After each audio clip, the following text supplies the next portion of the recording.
আসসালামু আলাইকুম। আমি সাদিয়া জুই উচ্চ বিদ্যালয়ের নবম শ্রেণীর শিক্ষার্থী। আমাদের বিজ্ঞান ক্লাবের নাম আলফ্রেড নোবেল বিজ্ঞান ক্লাব।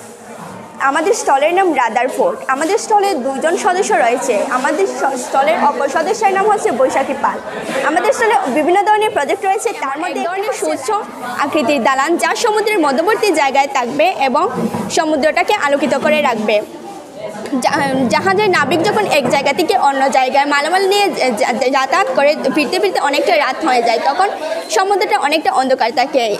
সেই সময় জাহাজের নাবিক দিক নির্দেশনা পায় না বা অন্ধকার থাকার কারণে সে পথ হারিয়ে পথভ্রষ্ট হতে পারে, যার কারণে এই লাইট হাউসটা সমুদ্রের মধ্যবর্তী স্থানে থাকবে এবং সমুদ্রকে আলোকিত করে রাখবে।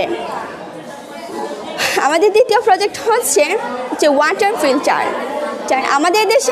আমাদের দেশে বিশুদ্ধ পানির অভাবে অনেক মানুষ আছে যারা বিভিন্ন ধরনের রোগে আক্রান্ত হচ্ছে।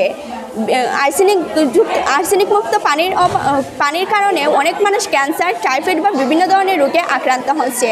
আমরা যদি এভাবে ফিল্টার করে পানিটাকে বিশুদ্ধ করি তাহলে আমাদের এই রোগগুলো থেকে অনেক মানুষ মারা যাবে। তাছাড়া বন্যার সময় বিশুদ্ধ পানির অভাব দেখা দেয়। আমরা যদি এভাবে পানিটাকে বিশুদ্ধ করি তাহলে আমাদের দেশে অনেক মানুষ এই রোগগুলা থেকে বেঁচে যাবে। আমাদের দ্বিতীয় প্রজেক্ট হচ্ছে কুমির চাষ। বাংলাদেশে অনেক কিছুই আজকাল চাষ করছে, কিন্তু তার মধ্যে সবচাইতে অন্যতম চাষ হচ্ছে কুমির চাষ। কুমির চাষ করে বাংলাদেশের বৈদেশিক মুদ্রা আয় করা যাচ্ছে। অনেকেই আছে যারা কুমির চাষ করে বা বৈদেশিক মুদ্রা কোটি কোটি টাকা ইনকাম করছে। আমাদের আরেকটি প্রজেক্ট হচ্ছে লোডশেডিং মুক্ত শহর।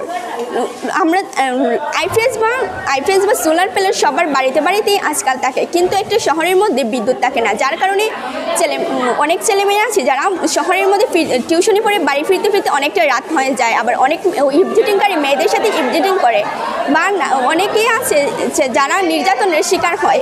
তো আমরা যদি এভাবে একটা শহরের মধ্যে মধ্যবর্তী স্থানের মধ্যে লাইট, একটা বড় ধরনের লাইট রাখি, তাহলে অনেক ছেলে মেয়ে আছে যারা এই সমস্যা থেকে মুক্তি পাবে। অনেক কর্মজীবী মানুষ আছে যারা শহরে ফিরতে ফিরতে অনেকটা রাত হয়ে যায়। তো এভাবে যদি একটা শহরের মধ্যবর্তী স্থানে কোনো একটা আইপিএস যুক্ত লাইট থাকে তাহলে তারা এই সমস্যা থেকে মুক্তি পাবে। আমাদের আরেকটি প্রজেক্ট হচ্ছে ঝুঁকিপূর্ণ ক্ষমতাশালী জাহাজ। জাহাজের নাবিক যখন জাহাজে যাত্রী তোলে তখন সে বুঝতে পারে না যে এই জাহাজটার মধ্যে কত পরিমাণে যাত্রী রয়েছে। আমরা যদি জাহাজের মধ্যে এমন এক ধরনের লাইট ফিট করে দিই তাহলে নাবিক সহজেই বুঝতে পারবে যে যাত্রীর পরিমাণটা কতটুকু আর ঠিক জাহাজের মধ্যে কতটুকু যাত্রী রয়েছে। এটা হচ্ছে সিসি রেকর্ড। আমরা আজকাল সিসি ক্যামেরা সবখানেই দেখি, আর সিসি ক্যামেরা দেখে আমরা দেখতে পারি কে কী করছে বা কে কোথায় যাচ্ছে, কিন্তু কে কী কথা বলছে বা কাদের মধ্যে কী চলছে, কী কথা চলছে সেটা বোঝা যায় না।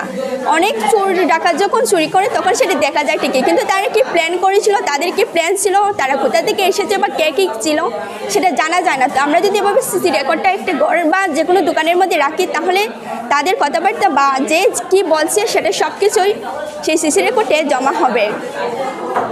আমাদের দ্বিতীয় প্রজেক্ট হচ্ছে ল্যাটিস ও হাইড্রোজেন শক্তির বিক্রিয়া। ল্যাটিস ও হাইড্রোজেন শক্তি, কোনো যৌগ ল্যাটিস শক্তি যখন হাইড্রোজেন শক্তির তুলনায় বেশি হয় তখন সেই ল্যাটিস শক্তিটি পানির মধ্যে কখনোই দ্রবীভূত হয় না। যেমন তেলের ল্যাটিস শক্তি বেশি হওয়ার কারণে তেলটি পানির সঙ্গে দ্রবীভূত হয়নি, কিন্তু অপরদিকে নীলের ল্যাটিস শক্তি হাইড্রোজেন শক্তির তুলনায় কম হওয়ার কারণে নীল আর পানিটি মিশ্রিত হয়েছে। আমাদের আরেকটি প্রজেক্ট হচ্ছে নিরাপত্তা সংবাদ বাড়ি। আমরা এই বাড়িটির মধ্যে ভূমিকম্প বা যে কোনো ধরনের বন্যা যদি আসে তাহলে এখানে একটি অ্যালার্ম ফিট করে রাখতে পারি, যেটা যে কোনো আবহাওয়া পেলেই আলো জ্বলে উঠবে, যেটা আমাদেরকে বুঝতে সাহায্য করবে যে এখানে কোনো ধরনের বিপদ বা দুর্যোগ আসতে চলেছে, যা থেকে আমরা খুব তাড়াতাড়ি মুক্ত হব বা আমরা সেটা থেকে বেঁচে যেতে পারবো। তো এটুকুই ছিল আমাদের প্রজেক্টের বর্ণনা। আসসালামু আলাইকুম, ধন্যবাদ সবাইকে।